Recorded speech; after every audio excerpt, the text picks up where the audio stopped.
You know, I was talking to a friend of mine, and we was talking how we sometimes, in the heat of the moment, pick up these hot, hairy, hung men, only to wake up in the morning and our wallet is gone or our TV is gone, and I was just interested because the conversation I had with this friend of mine was older than me, and he's still picking up young boys. When I say young boys, at our age, anything 50 and above is pretty much still young. My name is Eric, and welcome to the craziness that lives inside my head.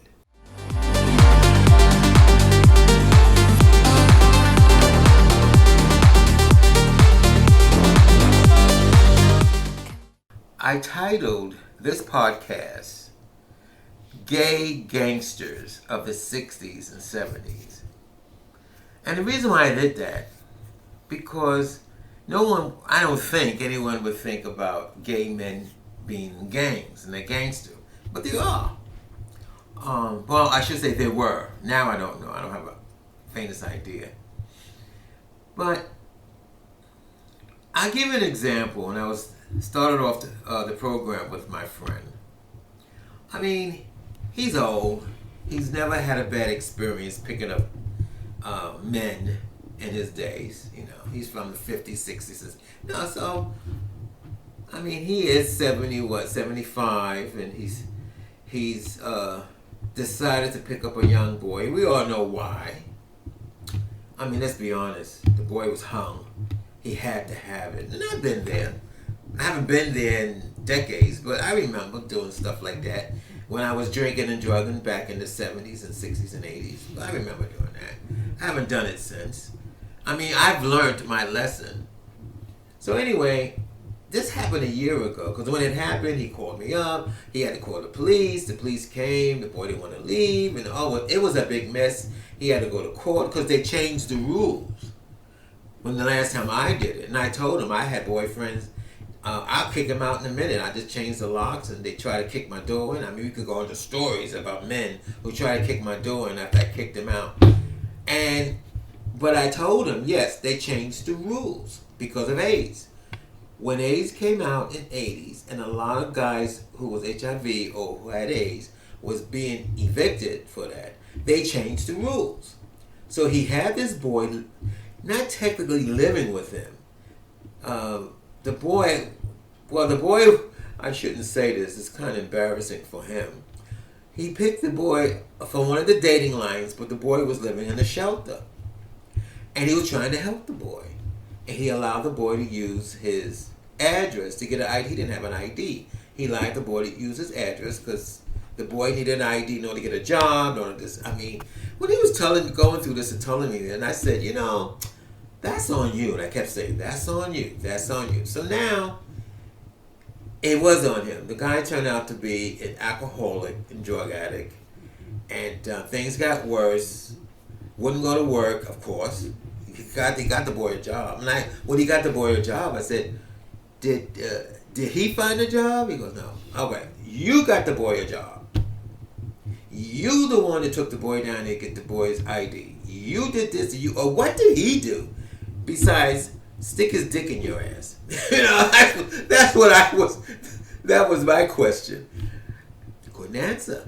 I think that was it. So, and I said to him, I said, don't you know, you're at the age that these young boys look at you as a sugar daddy. They want these sugar daddies. So they prey on old men. Now, I found that out when I wasn't old at the time. I was in my 30s and 40s. And back then, it really didn't matter. You would just have these guys that prey on guys that's soft and whatever, so they can take advantage, get their drugs, have a roof over their head, and food in their stomach. So, anyway, now, this happened, my friend happened about a year ago. So we're having a conversation, nice, pleasant conversation. And he said, does beer goes bad? And I said, what do you mean beer goes bad? He said, well, how long can you keep beer? I said, I don't know. I said, I know, because I wasn't a beer drinker. I told him I was never a beer drinker, but I do know if you have a bottle of beer and you open it, you take a glass full and you put it back on the refrigerator, it gets flat. That's all I know. So he goes, oh, okay. And then I asked him, because he doesn't drink. I said, you don't drink beer. You don't drink at all. I mean, what brought this up?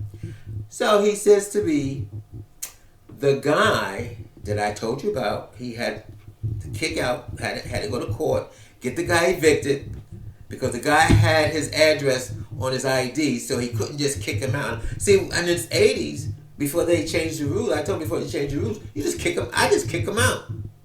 I called the cops. The cops come and said, no, you got to go, sir. Yeah, I don't, but now, because the boy had an ID with his address on it, he had to have the boy evicted. So that cost him money. It cost him a lot of money to get rid of this kid. I said to myself, man, that must be some good dick. Anyway, so he brought this up that he had these cans of beer in his refrigerator ever since. And I said, well, what are you keeping them for?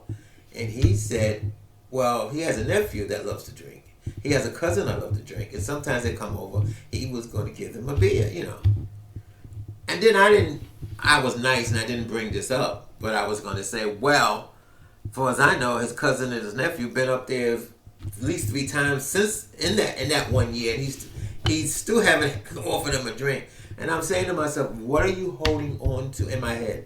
What are you holding on to? We keep stuff in our lives.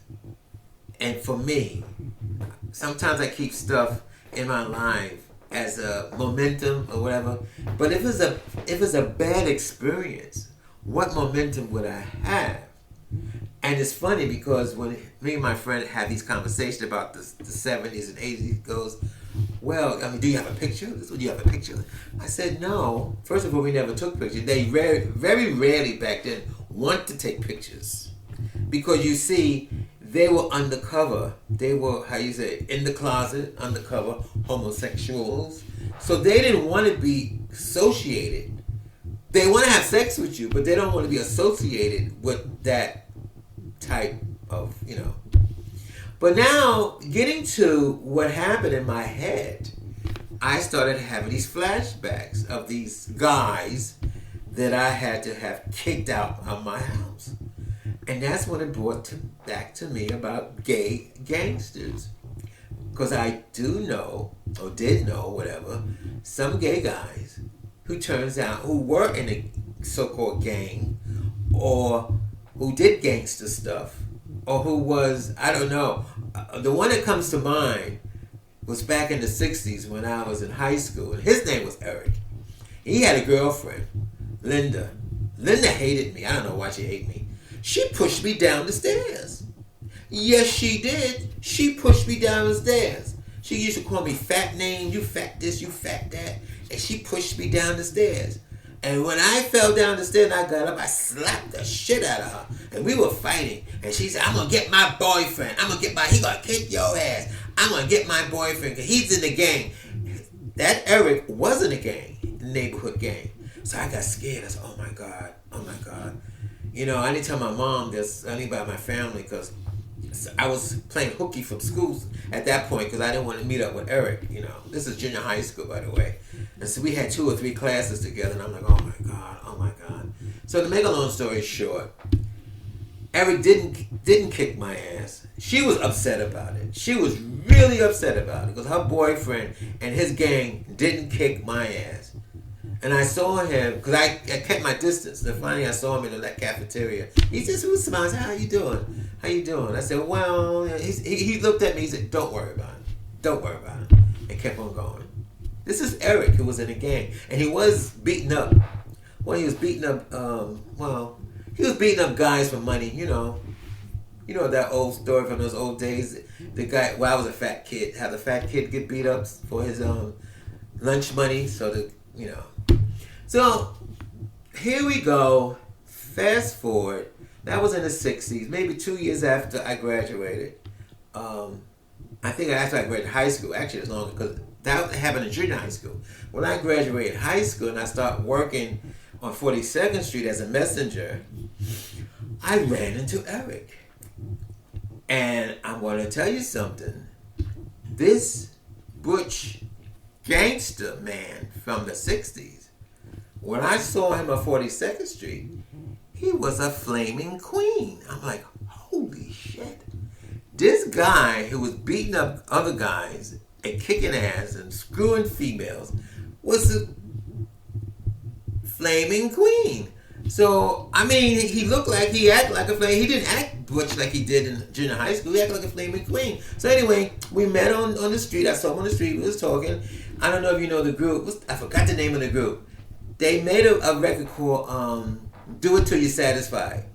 I forgot the name of the group. But he was making their costumes. He was a seamstress. He was making costumes for these up-and-coming new disco artists.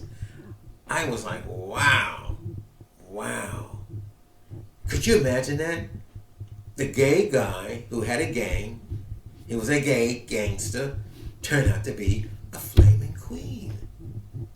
And then the other thing that happened, and that was in early 70s. And then I as we go yada, yada, yada, there was another incident, which was interesting. Of course, I got my own apartment. I lived in the Bronx. I had not upscale, but I had a high-rise apartment, a balcony facing Manhattan. I was living the life of Raleigh, the high gay life. I was having dust parties, pot parties, was hanging out all night, just drinking and carrying on. And of course, I was hanging out at one of the clubs, and I brought home this guy. Now, yes, he was very good. Yes, the sex was hot. Yeah, of course I wouldn't have brought him home. The sex was hot. Oh. So anyway, he didn't want to leave. He claimed he was living with his mother, and he didn't want to do this, so I let him stay for a while. And then he started to disappear. And then I won't see him for about a week, and then he'll come back, and I said, what happened? Oh, I was good at the job. I think he said he was working or something like that. And now he's, back with me, stay a week, of course, screw my brains out, and he disappears again. And I'm like, what the hell's going on with this? So this time, I got mad because it was longer. It was the second time he did this. It was a week the first time. Now it was over 2 weeks I haven't seen him. I had a car. I took all his belongings, which I bought him, put them in 3 shopping bags, put them in the trunk of my car, and that's where they stayed. I got rid of anything associated with him. I stayed. Speaking of the beer, my other friend who was keeping the beer, I got rid of that. He had beer. He was drinking stuff that I don't drink. I got rid of it. Oh, I should say I gave it to my friends because they love to drink. But anything that's associated with it, I got rid of it because it was a bad experience. Why would I want this experience? So anyway, he called me up and he said, "Listen, I want to come over." I said, "No, you can't come over. I really don't want to be bothered with you no more. In fact, I put all your clothes in my trunk of my car. Just ring the bell downstairs. I come down. I just hand you your stuff." Okay. He got mad and he cursed me out. He said, "I'm coming up there to kick your ass. Me and my boys. We're going to come up there and kick your ass." Okay. I just hung up. I called my friend Ronnie. I said, "Ronnie, I just had this experience with this guy. He's going to come up and kick my ass. I think maybe I should spend a week with you so when he comes I won't be here or whatever." Ronnie said, "No, you stay there." He goes, "You stay there, Miss Eric. I'll get Paul and we'll be right there." So Ronnie and Paul came to my house. They both had knives. Ronnie had a longer knife than Paul. And Ronnie said, "Let's go downstairs. We'll wait for him. And if he starts any trouble, we're going to stab the shit out of him.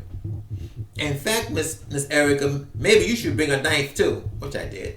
The one that I could fit in my pocket. So we were waiting. We was ready to stab the hell out of this guy. He said he's going to bring his boys to kick my ass. So anyway, we don't know what happened. We waited and waited. He said he was on his way. We waited that night and got high and everything. Next morning we woke up with a hangover and stuff. That's when he should have came. We all hung up, hangover. He's come. So what I did was, I said, okay. I took his stuff and threw it in the garbage. You know, just took it and just threw it in the garbage. And the dumpster. Remember they had those dumpsters back then in New York? I just put it in the garbage. Never heard from the guy. So actually, like Miss Ronnie said, probably was a threat.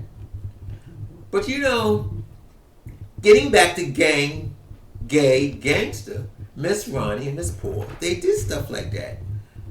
They used to go around bringing home straight boys and ripping them off. Could you imagine? They would go around picking up straight boys, make them buy them drinks, whatever, at the bar, bring them home, get the sex, and then they'll rip them off. Well, that's my story about gay gangster. There are more, but I can't think of them right now. Those are the two big ones that popped in my head. Thank you for listening to the craziness that lives inside my head.